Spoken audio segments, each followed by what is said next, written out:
By the late 1920s, the United States appeared to be the engine of global prosperity. American factories produced more cars, radios, refrigerators, and consumer goods than the world had ever seen. Skyscrapers rose across New York. The airplane industry was exploding with innovation, and millions believed a new era of endless growth had arrived.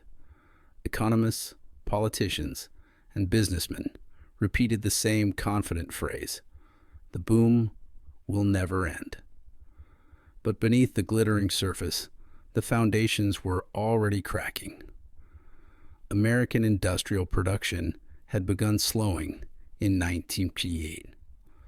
Wages did not rise as quickly as corporate profits, meaning consumers were buying goods increasingly on credit.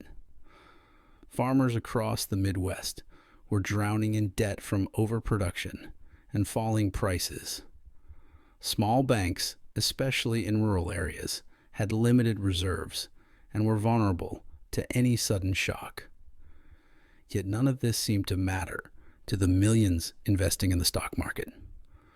The stock market of the late 1920s was not driven by careful analysis or long-term planning. It was driven by speculation, wild speculation.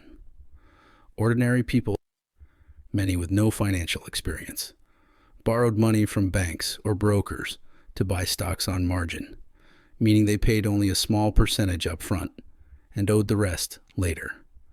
As long as the market went up, they felt wealthy. And for years, it did. Prices soared. Newspapers celebrated the American economic miracle. Business leaders insisted that stocks were undervalued, even as they reached heights far beyond the company's real worth. Banks invested customer deposits into risky stocks, confident that the rising market would protect them from losses. Everyone wanted a piece of the future. But by early 1929, a quiet fear began spreading among some insiders. The market had climbed too high, too fast. Many corporations were overextended. Railroads, the backbone of American transport, were losing revenue. Construction slowed, car sales dropped, and yet stock prices continued to rise, supported not by real economic strength, but by borrowed money and blind optimism. Then, in late September 1929, the first tremors appeared. Investors began selling. At first, the decline was small, so small that few noticed.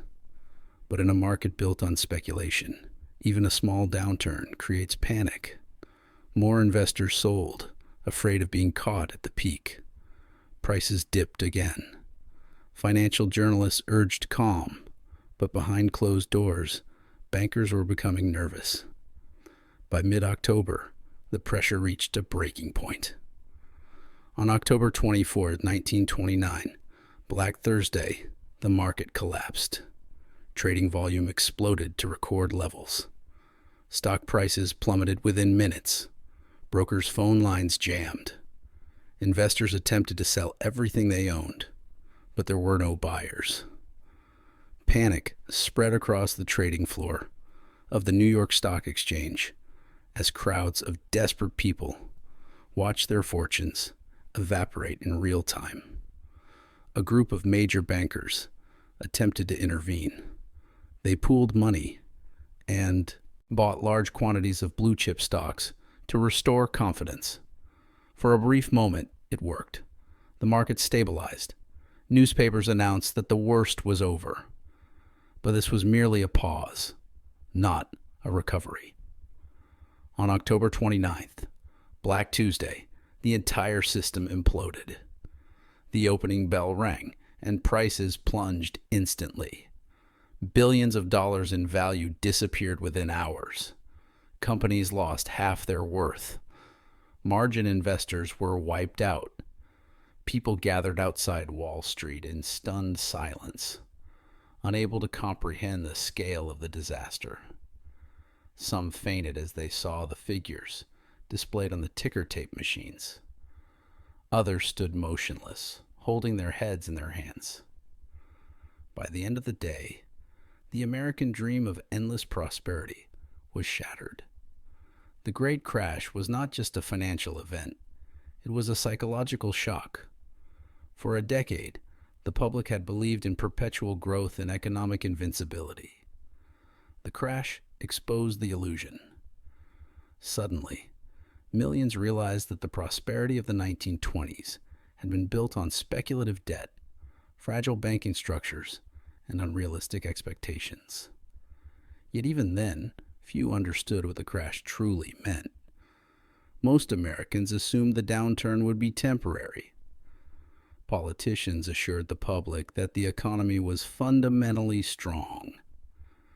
Business leaders insisted that the crisis would pass quickly. They were wrong. The Great Crash set off a chain reaction that spread far beyond the stock market. As banks lost money, they tightened credit. Businesses cut production. Workers lost jobs.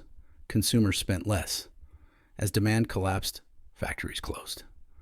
Unemployment surged. Rural banks failed, wiping out the savings of entire communities.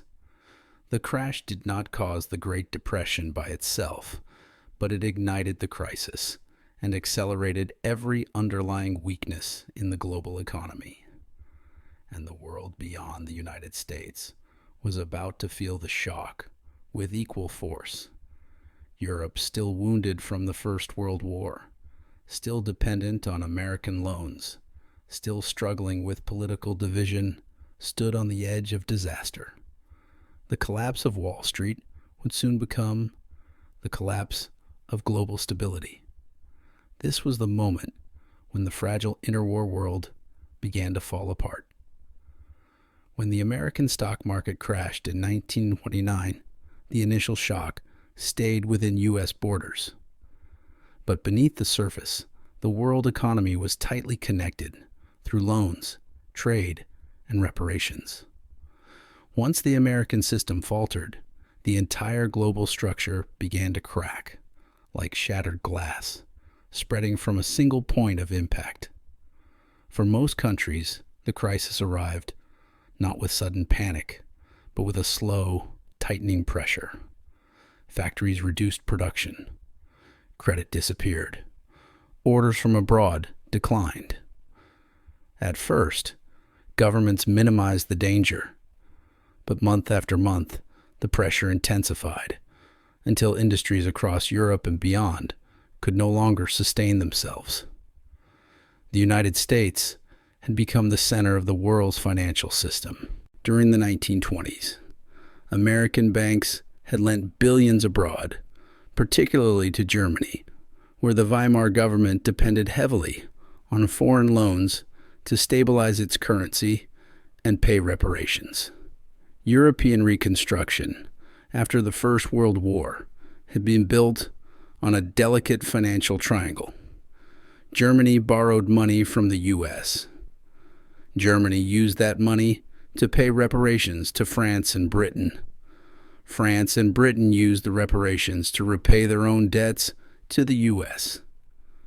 This cycle worked only as long as American banks kept lending. Once they stopped, the entire system collapsed. By 1930, American lending dried up almost completely. U.S. banks called in outstanding loans, demanding immediate repayment. European governments and industries, already strained, simply could not pay.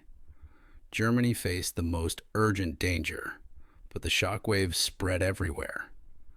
In Central and Eastern Europe, economies that relied on agricultural exports suffered instantly. As global purchasing power declined, wheat, grain, and livestock prices fell to catastrophic levels. Farmers found themselves unable to repay debts or even cover basic costs. Rural banks began failing, pulling entire regions into poverty. Austria, a country that had once been the heart of a vast empire, had been trying to rebuild its economy on fragile banking institutions. When American loans vanished, Austrian banks could not maintain their reserves. In 1931, the failure of the largest bank in Austria triggered panic across Central Europe. Depositors rushed to withdraw savings. Rumors spread faster than governments could respond. The collapse moved next to Germany, then to Hungary, then to the Balkans. With each failure, confidence eroded further. Nations imposed currency controls, trade restrictions, and emergency measures designed to protect themselves. But these actions only deepened the crisis by limiting international trade even more. Britain, once the financial center of the world, was not immune. Demand for British goods fell sharply. Coal mines, shipyards, and steel factories industries that had once symbolized imperial strength now struggled to survive. Unemployment rose into the millions. The British government eventually abandoned the gold standard, a move seen as unthinkable only a few years earlier. France held on longer than most, protected by conservative financial policies and the strength of its currency. But the Depression eventually reached France as well. Political polarization intensified. Industries failed. Rural communities suffered. Stability eroded. The crisis struck hardest where economies had been most dependent on global trade. International economic cooperation collapsed. Nations turned inward, adopting tariffs and protectionist policies in a desperate attempt to save themselves. The American Smoot-Hawley Tariff of 1930, which sharply raised U.S. import taxes, triggered retaliatory measures worldwide. By 1933, global trade had fallen by more than half. The world's economy had not simply slowed, it had fractured. Unemployment soared across continents. In Britain, 1 in 5 workers lost their jobs. In Germany, the number climbed even higher. In the United States, millions stood in bread lines that stretched around entire city blocks. Families sold furniture, jewelry, even clothing to buy food. Children left school to work. Entire towns, once prosperous, became hollow shells. Governments struggled for solutions. Some cut spending, believing that balanced budgets would restore confidence. Others attempted public work programs, hoping to create jobs. But none of these measures addressed the root of the crisis: a global system built on unstable loans, speculative investments, and fragile confidence. Once confidence broke, no single policy could repair it. The Depression was not just an economic event, it was a social and political transformation. The collapse of economic stability weakened faith in democratic institutions. Desperation spread. Fear intensified. Extreme political movements, promising swift and decisive action, gained support from people who no longer trusted traditional governments. The world that had emerged from the First World War was collapsing for the second time in a single generation. And in the center of this unfolding disaster, one country was about to experience the deepest and most transformative crisis of all: Germany. Germany's fall would not only reshape its own political destiny, it would reshape the world. By 1930, Germany had become the epicenter of the global economic collapse. No nation was more vulnerable, no society more exposed, and no political system more fragile than the Weimar Republic. The prosperity of the mid-1920s had been real, but it rested on foundations far weaker than people realized. Once the flow of American loans stopped, the entire structure of German stability began to crumble almost immediately. Germany entered the Depression, already carrying immense burdens: heavy reparations from the Treaty of Versailles, a fragile democracy with little public trust, deep political divisions between left and right, a society traumatized by hyperinflation, just a few years earlier. When the global crisis hit, these weaknesses magnified the impact tenfold. Factories slowed, then stopped. Industrial output fell by more than 1/3. New construction projects disappeared. Export markets collapsed. Businesses that had barely survived the inflation crisis of 1923 now faced a catastrophe far worse. Unemployment rose with terrifying speed. By early 1930, millions were out of work. By 1932, nearly 1 in 3 German workers had no job. And those were only the official numbers. Millions more worked part-time, irregular hours, or earned wages too low to live on. Families who had once considered themselves secure fell rapidly into poverty. Apartment buildings echoed with silence as residents sold furniture, pawned valuables, or moved out because they could no longer pay rent. Soup kitchens and welfare queues stretched for blocks in every major city. The unemployment insurance system collapsed under the pressure. Designed for temporary downturns, not a nationwide economic meltdown, it ran out of funds quickly. State and local governments tried to fill the gap, but their budgets were already in crisis. They responded with painful cuts, reducing benefits, shortening payment periods, and tightening eligibility. These measures pushed millions into deeper despair.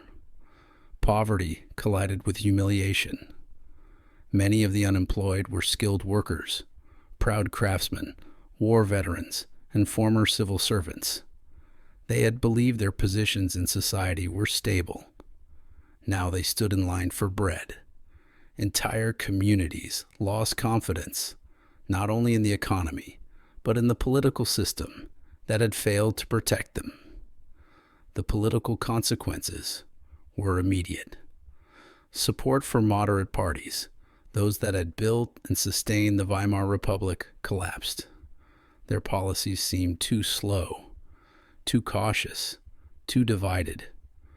Each month of economic decline eroded the belief that parliamentary democracy could respond to crisis.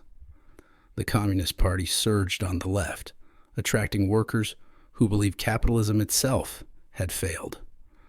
They promised revolution, workers' control of industry, and an end to exploitation. Their rallies grew larger. Their newspapers spread messages of class struggle and systemic collapse. On the opposite side, right-wing nationalist movements gained strength by offering a different explanation, not a failure of capitalism, but a failure of the Republic itself. They argued that Germany had been crippled by the Treaty of Versailles, humiliated by foreign powers, and weakened by internal enemies. These groups promised national revival, strong leadership, and the restoration of pride. No movement exploited the crisis more effectively than the National Socialists. Before the Depression, they were a marginal force, loud, radical, but politically insignificant. After the crash, everything changed. Their message fit the moment. They provided simple explanations for a complex crisis, blaming the Republic, reparations, foreign bankers, and political enemies. They also understood the emotional desperation of the unemployed. Meetings were organized in factories, beer halls, and public squares. Local party branches distributed leaflets and hosted rallies designed to create a sense of belonging and purpose among people who felt abandoned and powerless. While economic despair fueled extremism, another factor deepened the crisis: political paralysis in Berlin. The Weimar parliamentary system depended on cooperation between parties. But during the Depression, cooperation became nearly impossible. Every party had a different solution, a different ideology, a different vision of Germany's future. Coalitions broke apart. Governments collapsed one after another. Elections produced fragmented parliaments incapable of passing major reforms. President Paul von Hindenburg, once a symbol of national unity, began ruling increasingly through emergency decrees, bypassing the Reichstag entirely. What was intended as a temporary measure soon became a routine method of governance. Democracy weakened as executive power expanded. Meanwhile, Chancellor Heinrich Brüning adopted strict austerity measures, cutting spending, reducing wages, and increasing taxes. He believed that discipline and deflation would restore confidence and lead to the cancellation of reparations. But these policies, implemented amid mass unemployment, only deepened economic suffering.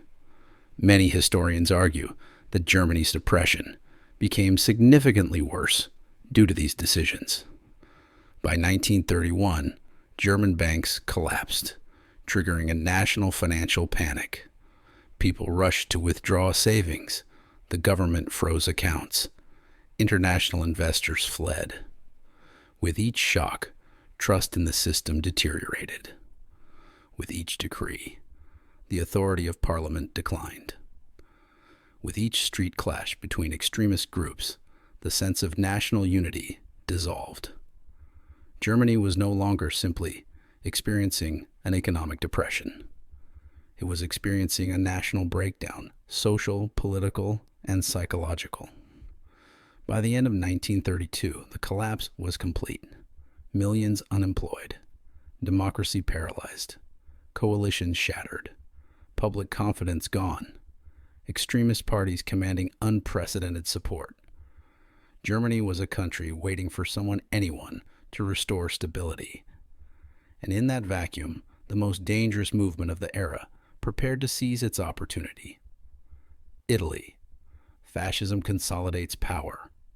Extended continuation. Italy, in the mid-1920s, presented a paradox. A country that still held elections, still had a king, still maintained the appearance of a constitutional monarchy.